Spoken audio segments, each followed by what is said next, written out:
Hello दोस्तों, helicopter एक ऐसा आविष्कार है जिसे देखना ही हमें हैरान कर सकता है। ये आविष्कार एरोप्लेन के बनने के लगभग 10 सालों के बाद हुआ था, पर सक्सेसफुली हेलीकॉप्टर्स 1930s के बाद ही बन पाए। एरोप्लेन से ये काफी अलग मशीन है और ये वो काम कर सकते हैं जो एरोप्लेन भी नहीं कर सकता। इन्हें लैंडिंग या फिर टेक ऑफ के लिए कई 100 मीटर लंबे रनवे की जरूरत नहीं पड़ती, इसीलिए अपने आविष्कार के कुछ ही दिनों के बाद ये बहुत ज्यादा पॉपुलर हो गए। पहाड़ों या जंगलों में फंसे लोगों को रेस्क्यू करने के लिए और मेनली मिलिट्री के लिए इस उड़ने वाली मशीन का बहुत ज्यादा यूज किया जाने लगा। इस इंडस्ट्री में भी वही ब्रांड्स टॉप पर हैं जो एरोप्लेन या कार बनाते हैं, जैसे कि एयरबस हेलीकॉप्टर्स। सबसे बड़ी हेलीकॉप्टर बनाने वाली कंपनी एयरबस हेलीकॉप्टर्स ही है। इनकी मेन फैक्ट्री मैरिग्नेन फ्रांस और डोनावर्थ जर्मनी में मौजूद है। इस कंपनी के लगभग 20,000 एम्प्लॉई इनकी अलग अलग जगहों पर बनी फैक्ट्रीज में काम करके हेलीकॉप्टर्स को army, police, fire fighters, ambulance और प्राइवेट यूजर्स के लिए दुनिया भर के कस्टमर्स को डिलीवर करते हैं। जर्मनी के डोनावर्थ में मौजूद फैक्ट्री में लगभग 7,000 एम्प्लॉई एयरबस के इन हेलीकॉप्टर्स को बनाते हैं। शुरुआत होती है हेलीकॉप्टर के अलग अलग पार्ट को बनाने से। इन सभी पार्ट में कुछ तो दूसरी कंपनी से भी बाय किए जाते हैं। बाद में इन्हें असेंबल करके हमारा उड़न खटोला तैयार हो जाता है। हेलीकॉप्टर की सबसे मेन चीज इसमें लगे पंख होते हैं, जिन्हें हम रोटर ब्लेड्स कहते हैं। एक हेलीकॉप्टर में 2 या फिर 4 रोटर ब्लेड्स लगे होते हैं। एयरबस का रेस्क्यू के लिए बिकने वाला मोस्ट पॉपुलर हेलीकॉप्टर है H145। इसकी टॉप स्पीड है 250 किलोमीटर पर आवर और इसकी कीमत है लगभग 70 करोड़ रुपए।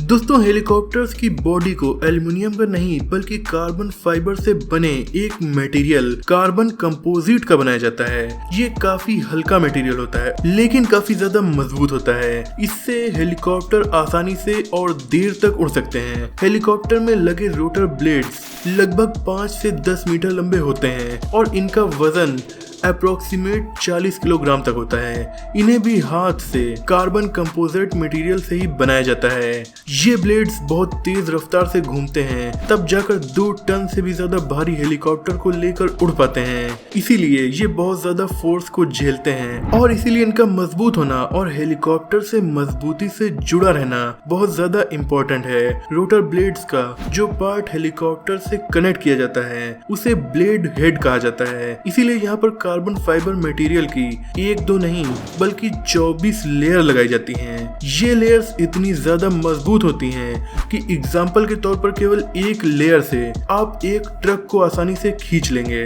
ऐसी 24 लेयर्स हेलीकॉप्टर के पंख और हेलीकॉप्टर को एक दूसरे से जोड़कर रखती हैं। 11 घंटों के बाद जब ये रोटर ब्लेड्स एम्प्लॉइज हाथों से बनाकर तैयार कर लेते हैं, तब इतना मजबूत होने के बाद भी इन्हें देख कर चेक किया जाता है, फिर हाथों से चेक किया जाता है और उसके बाद कंप्यूटर से चेक करके डेटा को निकाला जाता है। तब जाकर इन्हें आगे भेजने की परमिशन होती है और उसके बाद भी इन्हें एक मशीन से कनेक्ट किया जाता है। इस मशीन में इन रोटर ब्लेड्स को फुल स्पीड में 15 से 20 मिनट तक रोटेट किया जाता है और इतनी देर में सारा डेटा कंप्यूटर कैलकुलेट करता रहता है। जब ये सब सही निकलता है तब इन रोटर ब्लेड्स को हेलीकॉप्टर में लगाने के लायक समझा जाता है। इनको हेलीकॉप्टर में लगी जिस चीज में फिक्स किया जाता है और जो इन्हें रोटेट करवाता है उसे रोटर हब कहा जाता है। ये खुद ही काफी मजबूत चीज होती है। ये लगभग 150 किलोग्राम वजनी होते हैं। इन रोटर हब्स का वजन लगभग 150 किलोग्राम होता है। रोटर हब को ब्लेड पर फिक्स करने के बाद हम बात करते हैं हेलीकॉप्टर की मेन बॉडी की,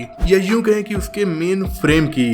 इसे भी पूरा का पूरा कार्बन फाइबर और ग्लास फाइबर को मिक्स करके बने कार्बन कंपोजिट मटेरियल का बनाया जाता है। ये बहुत ज्यादा मजबूत होता है। हेलीकॉप्टर के डोर्स को भी इसी मटेरियल का बनाया जाता है। 1990 से पहले हेलीकॉप्टर्स में भी एल्युमिनियम का ही यूज होता था, लेकिन अब उससे काफी ज्यादा हल्का पर काफी मजबूत मटेरियल इसकी उड़ान को और भी आसान बना देता है। क्या आपको पता है कि कार्बन कंपोजिट मटेरियल के बने हेलीकॉप्टर की मेन बॉडी, उसकी टेल, इन सब चीजों का वजन कितना होता है? आपको यकीन नहीं होगा, पर इनका वजन होता है महज 11 किलो। जी हाँ, जो हेलीकॉप्टर का मेन पार्ट आपको दिखता है उसका वजन केवल 11 किलो होता है, और उसमें जो इंजन और बाकी की सारी चीजें रखी जाती हैं उन सब का वजन मिलाकर हेलीकॉप्टर का टोटल वजन 2 टन के आसपास पहुंच जाता है। सोचिए 11 किलोग्राम की चीज इतने भारी वेट को संभाल लेती है। हेलीकॉप्टर की छत पर इसके इंजन लगाए जाते हैं जो कि 1 से 4 हो सकते हैं, डिपेंडिंग ऑन हेलीकॉप्टर का यूज क्या है। नॉर्मली तो एक इंजन नहीं होता, क्योंकि उड़ते वक्त अगर एक इंजन खराब हो गया तो दूसरा इंजन हेलीकॉप्टर को सेफली लैंड तो करवा देगा। लैम्बोर्गिनी की तरह इसके भी 130 किलोग्राम के इंजन को क्रेन से उठाकर हेलीकॉप्टर में असेंबल किया जाता है। फिर वहां पर कंपोजिट मटेरियल का हीट रेजिस्टेंट कवर लगाया जाता है और इंजन को सील कर दिया जाता है। हेलीकॉप्टर के अंदर बहुत सारे केबल्स लगाए जाते हैं जिनमें 1 मिलीमीटर की गलती की गुंजाइश भी नहीं है, इसीलिए इंजीनियर्स एक्सपर्ट्स की देख रेख में ही केबल्स को हेलीकॉप्टर के अंदर फिक्स करते हैं। अगर 1 मिलीमीटर भी वायर की डिजाइन इधर से उधर हुई और 1 ग्राम वजन भी किसी गलत जगह पर बढ़ गया तो पूरे हेलीकॉप्टर का सेंटर ऑफ ग्रेविटी चेंज हो जाएगा, जो आगे चलकर एक बड़े एक्सीडेंट की वजह बन सकता है। इसीलिए एक हेलीकॉप्टर में केबल्स को लगाने के लिए 18 दिनों तक का वक्त लग जाता है। नॉर्मली एक हेलीकॉप्टर में लगभग 20 किलोमीटर लंबे केबल्स और वायर्स लगाए जाते हैं। अब ये हेलीकॉप्टर लगभग बनकर तो तैयार हो गया होता है, पर दिखने में ये एक मशीन का डिब्बा ही लग रहा होता है। इसीलिए इस पर दूसरा काम होता है पेंट करना और इसमें लगे वायर्स और केबल्स को कवर करना ताकि ये खूबसूरत बन सके। इसमें पेंट करना भी काफी बारीकी का काम होता है, क्योंकि किसी भी जगह पर पेंट ज्यादा या कम नहीं होना चाहिए, वरना फिर काफी प्रॉब्लम खड़ी हो सकती है। और फिर कस्टमर्स की जरूरत और डिमांड के हिसाब से इसके अंदर सीट्स लगाई जाती हैं और सामान रखने की जगह भी फिक्स की जाती है। फाइनली जब हेलीकॉप्टर कंप्लीट हो जाता है तो इसे चेक करने के लिए भेजा जाता है। ये काम भी मैंडेटरी होता है। सबसे पहली चेकिंग को ग्राउंड रन कहते हैं, यानी धरती छोड़ने से पहले का लास्ट टेस्ट। इसमें इसके इंजन्स, कंप्यूटर्स और बाकी की चीजों को चेक किया जाता है और इंजन लगातार स्टार्ट रहते हैं और कंप्यूटर्स में उनके डेटा को कैलकुलेट किया जाता है। फिर जब ये टेस्ट एकदम सही हो जाता है तब हेलीकॉप्टर फ्लाइट टेस्ट के लिए रेडी हो जाता है और कंपनी के एक्सपर्ट पायलट्स की टीम इन्हें लेकर आसमान में उड़ान भरती है और फिर पीछे की तरफ, आगे की तरफ, दोनों साइड्स में और आगे की तरफ झुकाकर और भी कई डायरेक्शन में उड़ाकर इन्हें चेक किया जाता है। ये सब भी सही निकलने के बाद इन्हें कस्टमर को डिलीवर कर दिया जाता है। दोस्तों, स्क्रीन पर आप जिस हेलीकॉप्टर को देख रहे हैं ये है मर्सिडीज बेंज हेलीकॉप्टर। इसे एयरबस और मर्सिडीज बेंज ने मिलकर बनाया है और दुनिया में केवल ऐसे 5 हेलीकॉप्टर्स ही डिलीवर किए गए हैं। ये दुनिया का सबसे लग्जरी हेलीकॉप्टर है क्योंकि इस हेलीकॉप्टर के इंटीरियर को मर्सिडीज बेंज ने डिजाइन किया है और इसके बाकी के पार्ट को एयरबस ने बनाया है।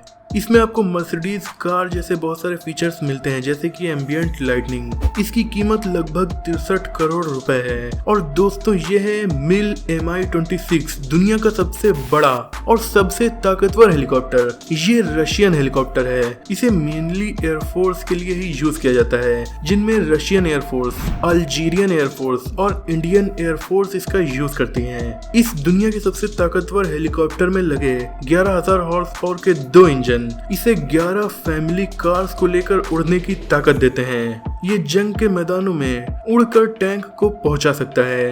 ये हेलीकॉप्टर 131 फीट लंबा है। दोस्तों, इस वीडियो को देखकर आपको कैसा लगा कमेंट में जरूर बताइएगा। वीडियो पसंद आई हो तो इसे लाइक, शेयर और चैनल को सब्सक्राइब करके बेल आइकन को जरूर प्रेस कर दीजिए। मिलते हैं अगली वीडियो में, तब तक के लिए अपना और अपनों का ख्याल रखिए।